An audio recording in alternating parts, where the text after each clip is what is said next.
This week in gaming, Dwarf Fortress Update 0.44.11 went live and brought some big bug fixes, a new Overwatch hero has been revealed, Jim Carrey will be playing Robotnik in a Sonic movie, and we're taking a look at E3 2018's most important announcements, and our favorite stuff from the conference. This is 1RBC Gaming Weekly. Starting off with that E3 news, Electronic Arts seem to be focused on putting out a couple of fires with their conference. In case you somehow missed the controversy, their last big Star Wars game, Battlefront 2, technically the fourth game in the series, long story, was saddled with a system of loot boxes and was seen by many players as being pay-to-win.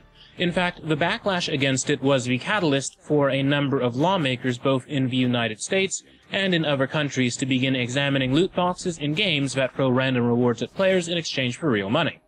Is it gambling? The taxman's gonna take his cut, rest assured. EA, meanwhile, was doing some damage control and making promises to reassure their audience.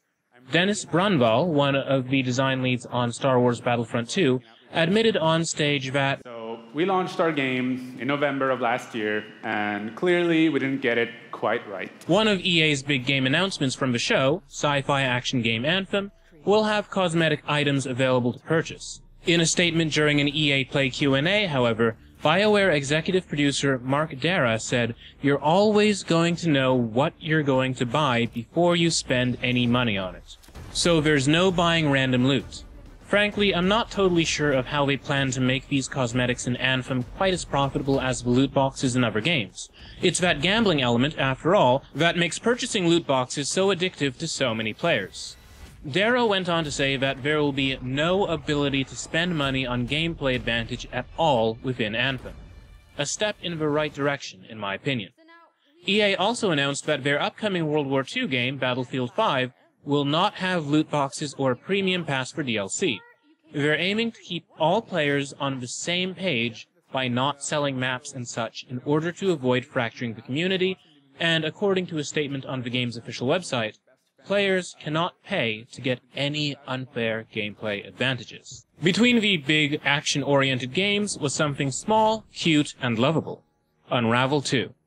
Released during the press conference, this sequel to the critically acclaimed platformer Unravel is every bit as adorable as its predecessor, and it introduces local co-op so that you and a friend can be sentient yarn dolls and an adventure together. Probably the most exciting news to come out of EA's conference was that a new, story-focused Star Wars game is coming. Yes. After holding the Star Wars license for the last 5 years, and only managing to draw the ire of gamers and lawmakers with multiplayer cash cows, EA is finally giving the people what they want, with a Star Wars game set between episodes 3 and 4. You're a Jedi, presumably one who has survived Order 66, and that's all we know. There was this awkward little interview in EA's conference in which EA's host, Andrea Rene, spoke with Respawn's Vince Zampella. What's going on, Vince? How you feeling today? I'm feeling great. I love this stuff. I love seeing new games. I mean, someone's super excited about that man on PC, right? Yeah! So the Star Wars name is Jedi Fallen Order. Woo!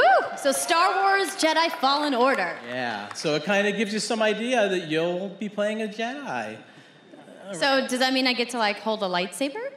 All right, between 3 and 4. That sounds like a nice time. You got any other tidbits? No? It's not a nice... It's a dark time. It's a dark time. No trailer, no logo, no platforms. All we know is that it's supposed to come out sometime next year. Remember when EA ran that trailer showing off all the game studios they own, and how they'd be using them to make great Star Wars games? Well, they haven't really delivered on that promise yet. Here's hoping they finally make good use of the license instead of pushing out another slot machine. Things aren't looking too great over at EA regarding their Vancouver studio's upcoming Star Wars game. According to an interview with Eurogamer, Amy Hennig, who was the creative lead on the game, has since revealed that she parted ways with Electronic Arts in January and is in the process of starting up her own studio. Hennig's Star Wars game was, last we heard, supposed to be story-oriented. Unfortunately, there have been rumors aplenty of a troubled development cycle.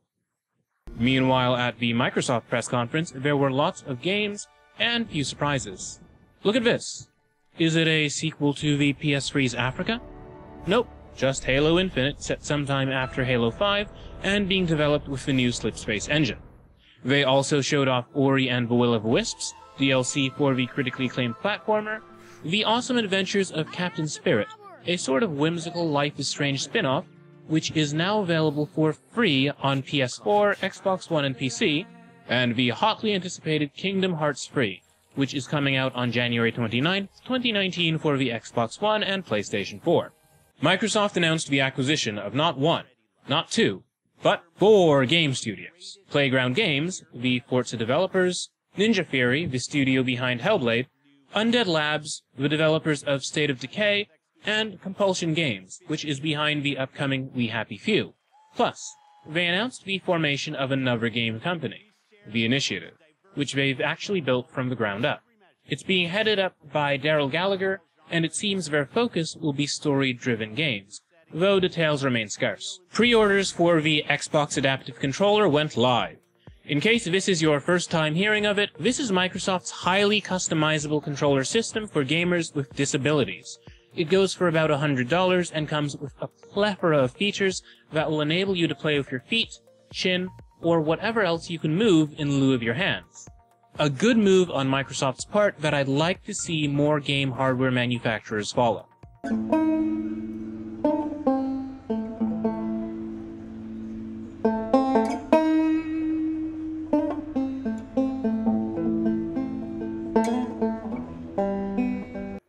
Sony somehow didn't announce Knack 3, but they did show off more of the hotly anticipated Spider-Man for the PlayStation 4. Spidey beat up some supervillains, dropped some sass, nothing unexpected. I have to say that what Sony showed off looked the way I'd imagine a current-gen Batman Arkham title to look like. At the end of their conference, Sony also dropped a teaser for a PSVR game called Deracine, which is currently in development by From Software. No word on what the game's about, and the trailer was pretty cryptic as well, but it's very pretty and looks nothing like Dark Souls. tinyBuild, meanwhile, had the strongest press conference we'd ever seen. They unveiled a sequel/midquel to Hello Neighbor titled Secret Neighbor, a multiplayer game that's a bit like Mafia. No, not the video game series, the party game. Secret Neighbor is a game in which a bunch of kids are in the neighbor's house, from Hello Neighbor, and one of those kids is the neighbor. Will you figure it out before the neighbor player gets you? Now, regarding the presentation of tinyBuild's press conference, it was a pre-recorded musical. I'm not kidding. This is the greatest game in the world. This is the greatest game in the world. Because it's what you want and it's what you need. We figured out the recipe. We're making the greatest game in the world. Nintendo showed off the upcoming Super Mario Party, which is coming out on October 5th, 2018, and is a great game for people who have friends, I think, as well as Fire Emblem, Three Houses, a Fire Emblem game for the Switch. This fantasy tactical RPG series has been, in recent years, on Nintendo's handhelds. It's nice to see that it's coming to the Switch in spring 2019. The big highlight of Nintendo's conference was Super Smash Bros. Ultimate, which, as the name would suggest, is the biggest game in the series. It features every character who has ever been in a Smash Bros. Game. Ridley, the Ice Climbers, Captain Olimar, Daisy, Pichu. No Waluigi, though. Probably my most hotly anticipated game from the show is Sable, an open-world exploration game with art that draws inspiration from the works of Hayao Miyazaki, of Studio Ghibli fame, and French illustrator Moebius. What we know about it thus far is that it's coming to PC, Xbox One, and PS4 sometime in 2019, and it's a coming-of-age story set on an alien planet in the vein of Journey. I'm really excited for this one. One unexpected announcement from E3 came out of Atari, or at least, what Atari has become. Tempest 4000 is coming to the Xbox One, PlayStation 4, and PC. This new game in the classic arcade series features a couple of new modes, 100 levels, and will run in 4K, true to its name. Will it turn out well? Atari did get Jeff Minter on it, so I'm optimistic. No word yet on a release date. In-game releases this week, The Crew 2 is out at long last. Sequel to The Crew, Ubisoft's big open-world racing game, The Crew 2 is available on PC, PS4, and Xbox One. The game is set in a miniaturized version of the United States. You can drive from coast to condensed coast, or you can take an airplane, or maybe do some boating in Florida. Based on the reviews that are out now, the game is being praised for its ambition and scale, but criticized for not having the right amount of environmental detail in some locations, as well as being a little light on gameplay. A game that was unexpectedly re-released is Mojang Scrolls. Caller's Bane. The game, formerly known as Scrolls, was a fantastic card/board game that never quite managed to amass a Hearthstone-sized audience. It did, however, have a small but active fanbase. The Microsoft-owned Mojang shut the game down earlier this year due to a lack of profitability after having kept the servers up for much longer than they initially promised. They also said that they'd work on making the game available for the public one day, but couldn't promise it. Well, the game's back now, and it's available for free. There are community-run servers, and in case you're wondering about the name change, it's due to a legal kerfuffle with Bethesda. Apparently, they were scared that people would confuse this humble niche card game with a big, famous RPG series. You can grab it for free at callersbane.com. Finally, a new hero is coming to Overwatch. Hammond the Hamster.